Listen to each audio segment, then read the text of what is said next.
Assalamualaikum warahmatullahi wabarakatuh. Bagaimana kabarnya anak-anak? Baik kan? Alhamdulillah. Hari ini kita akan belajar tema 1, pertumbuhan dan perkembangan makhluk hidup, muatan pelajaran PKN. Sebelum mulai materi, mari kita membaca basmalah dulu ya. Bismillahirrahmanirrahim.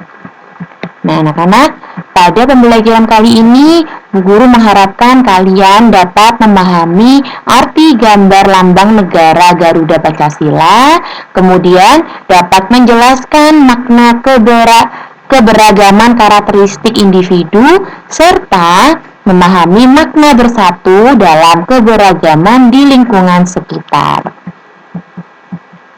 Nah, sekarang buka kitabnya dulu halaman 19. Pengamalan sila pertama, yaitu salah satunya adalah bersyukur. Semua makhluk hidup yang ada di dunia adalah ciptaan Allah Subhanahu wa Ta'ala. Keberagaman cara bergerak makhluk hidup juga karena kekuasaan Allah. Semua itu adalah karunia Allah yang harus disyukuri. Nah, bersyukur itu bisa juga dengan cara menjaga kesehatan tubuh dan menghargai kemampuan teman. Bersyukur kepada Allah termasuk pengamalan sila pertama pada Pancasila. Ada yang tahu? Ada yang masih ingat sila pertama pada Pancasila? Nah, sila pertama pada Pancasila adalah ketuhanan yang Maha Esa. Lambangnya adalah bintang. Bintang memiliki makna bahwa bangsa Indonesia menyatakan kepercayaan dan ketakwaan terhadap Tuhan yang Maha Esa. Pengamalan sila pertama yaitu dengan cara bersyukur atas nikmat yang diberikan Allah, kemudian bertakwa kepada Allah, jujur dalam perkataan dan perbuatan, hidup rukun dengan sesama, tidak mengganggu orang yang sedang beribadah, rajin beribadah, dan menuntut ilmu agama. Nah, selanjutnya silahkan buka kitabnya halaman 40-45.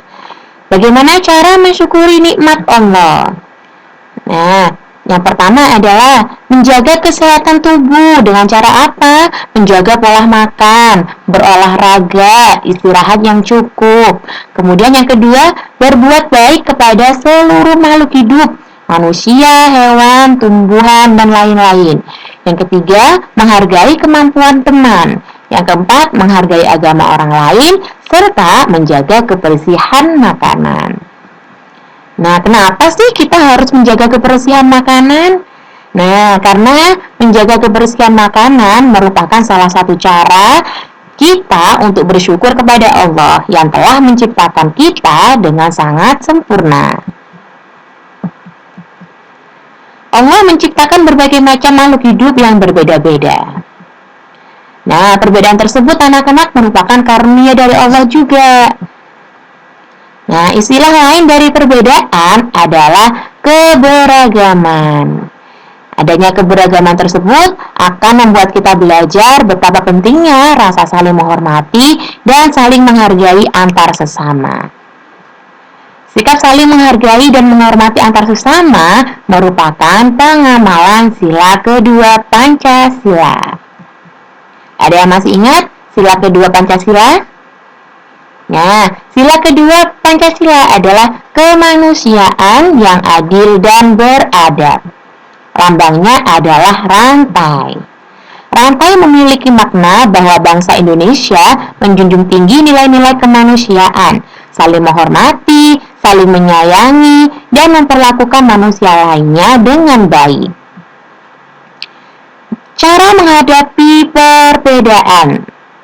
Nah, yang pertama adalah saling membantu jika ada teman yang mengalami kesulitan. Yang kedua, menghibur teman saat sedih. Yang ketiga, jika ada pekerjaan yang harus dikerjakan bersama, maka kita harus bekerja sama.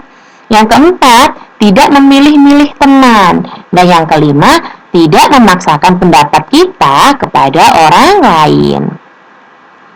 Nah, itu semua termasuk dalam pengamalan sila kedua. Lanjut, sekarang buka kitabnya halaman 79. Perbedaan dalam diri manusia itu bisa dalam bentuk apapun anak-anak. Misalkan tinggi badan, berat badan, hobi atau kegemaran, perbedaan makanan kesukaan, perbedaan agama, dan lain-lain. Nah, ini contoh perbedaan makanan kesukaan. Siti suka wortel, Bayu suka brokoli, Edo suka kentang, Beni suka sandwich, Lani suka ikan, Bayu suka daging. Nah, walaupun berbeda, kita harus menghargai. Kemudian contoh perbedaan hobi berolahraga. Siti suka berlari, Lani suka berenang, Bayu suka bermain lompat tali. Ada juga perbedaan agama. Nah, bisa dilihat di situ ya. Cara berdoa itu sesuai dengan agama masing-masing. Cara menghargai perbedaan kemampuan teman. Yang pertama adalah tidak boleh mencemooh atau menghina teman.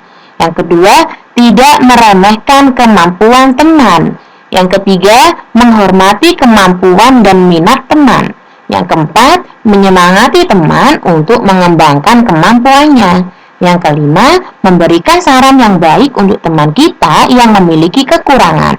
Dan yang keenam, mengajak berlatih bersama untuk meningkatkan kemampuan. Nah, Bu Asnal punya pertanyaan ini. Kamu melihat temanmu mengalami kesulitan saat mengikuti permainan. Nah, sikap apa yang akan kamu lakukan? Kira-kira apa anak-anak? Kalian tidak boleh diam saja ya, kalian harus membantu teman kalian. Nah, sikap kita adalah sebaiknya kita mengajari teman kita supaya teman kita bisa mengikuti permainan dengan baik. Selanjutnya, manfaat saling menghargai, yaitu yang pertama, terbentuknya kehidupan yang rukun. Yang kedua, tidak akan timbul perselisihan. Yang ketiga, terciptanya rasa saling menghormati. Yang keempat, terbentuknya rasa persatuan. Yang kelima, memberi keamanan dan kenyamanan dalam melakukan kegiatan. Nah, pengalaman sila yang kedua. Tadi pengamalan sila yang kedua adalah menghargai perbedaan. Nah, yang kedua adalah pentingnya kerjasama. Apa sih kerjasama itu? Kerjasama adalah pekerjaan yang dilakukan oleh dua orang atau lebih untuk mencapai tujuan yang sebelumnya telah disepakati bersama. Kenapa manusia perlu bekerja sama? Karena manusia merupakan makhluk sosial yang artinya manusia tidak dapat hidup sendiri dan pasti membutuhkan bantuan orang lain untuk menjalani kehidupannya. Bekerja sama bisa dilakukan di rumah, di sekolah, di lingkungan, dan lain-lain. Nah, contoh kerjasama di rumah yaitu membantu ibu menyiram tanaman, membersihkan rumah bersama-sama, bekerja sama menjaga kebersihan rumah, serta bekerja sama menghemat listrik di rumah. Sedangkan contoh kerjasama di sekolah ini, yang pertama yaitu bekerja sama mengerjakan tugas kelompok, bekerja sama melaksanakan piket kelas, kerja bakti di lingkungan sekolah, dan bekerja sama menjaga kebersihan sekolah. Nah, sedangkan kerja sama di lingkungan, yaitu contohnya kerja bakti membersihkan lingkungan, gotong royong membangun balai desa, pos ronda, masjid, dan lain-lain, bekerja sama membantu warga lain yang sedang kesulitan, serta bekerja sama mengadakan acara-acara hari besar seperti hari kemerdekaan dan hari raya. Nah, Bu Guru punya pertanyaan lagi. Bisa dilihat di gambar, ini ayah Edo sedang menebang pohon yang sudah tua. Nah, apa yang harus dilakukan Edo? Apakah Edo diam saja atau membantu ayahnya bekerja sama untuk menebang pohon tua?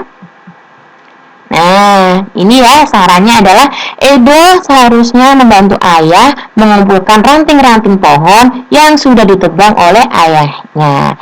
Jadi dengan bekerja sama ini nanti akan pekerjaannya lebih ringan anak-anak. Nah, berikut adalah manfaat kerjasama. Yang pertama adalah tujuan lebih cepat tercapai. Yang kedua, menumbuhkan sikap semangat persatuan. Yang ketiga, pekerjaan akan lebih mudah dikerjakan.